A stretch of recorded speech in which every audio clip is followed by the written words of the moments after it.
কবুতরের মাংস দিয়ে আলু খেতে অনেক মজা লাগে।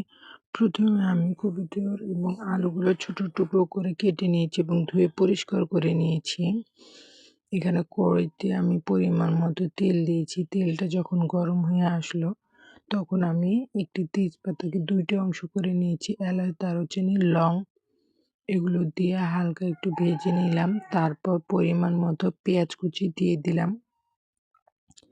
পেঁয়াজটাকে আমি কিছুক্ষণ এখন নেড়ে দিব।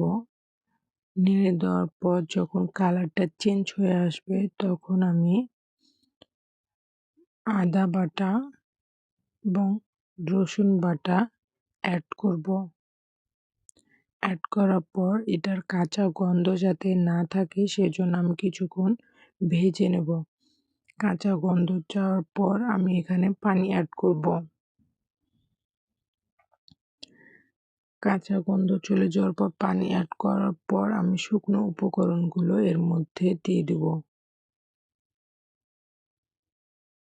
এখানে হলুদ, মরিচ, ধনিয়া, জিরা, স্বাদমতো লবণ দিয়ে আমি এখন মশলাটাকে কষিয়ে নেব। কিছুক্ষণ পর মশলা থেকে যখন কাঁচা গন্ধ চলে যাওয়ার পর যখন তেলটা ভেসে আসবে বুঝে নিতে হবে মশলাটা কষানো হয়ে গিয়েছে। কিছুক্ষণ মশলাটাকে ভালোভাবে কষিয়ে নেওয়ার পর ধুয়ে রাখা মাংসগুলো এর মধ্যে দিয়ে দেব। মাংসগুলো দিয়ে দেওয়ার পর আবারও আমি ভালোভাবে মিশিয়ে আমি কষিয়ে নেব। এখন আমি ঢাকনা দিয়ে ঢেকে দেব। কিছুক্ষণ পর আবারও ঢাকনা তুলে আবারও নেড়ে দিব যাতে না লেগে যায়। আমি ভালোভাবে নেড়ে চেড়ে মিশিয়ে কিছুক্ষণ কষিয়ে নেব।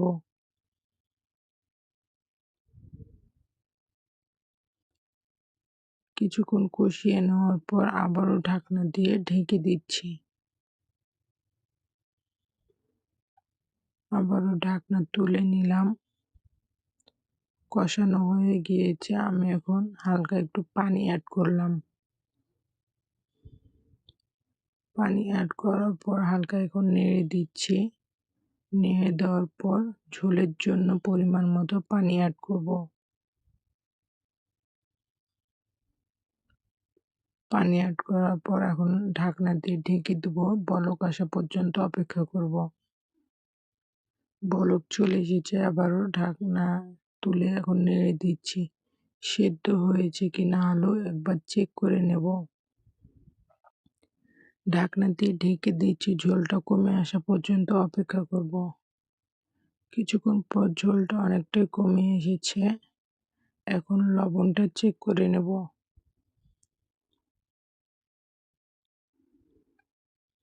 তারপর শেষ পর্যায়ে আমি জিরা গুঁড়া অ্যাড করেছি। তারপর ভালোভাবে মিশিয়ে নেব। মিশিয়ে নামিয়ে এখন পরিবেশন করে নেব। এটা খেতে কিন্তু বেশ দারুণ লাগে। রুটি পরোটার সাথেও বেশ ভালো লাগে খেতে। কেমন হয়েছে অবশ্যই কমেন্টে জানাবেন। আজকের ভিডিওটা এই পর্যন্ত। সবাই ভালো থাকবেন, সুস্থ থাকবেন। আল্লাহ হাফেজ।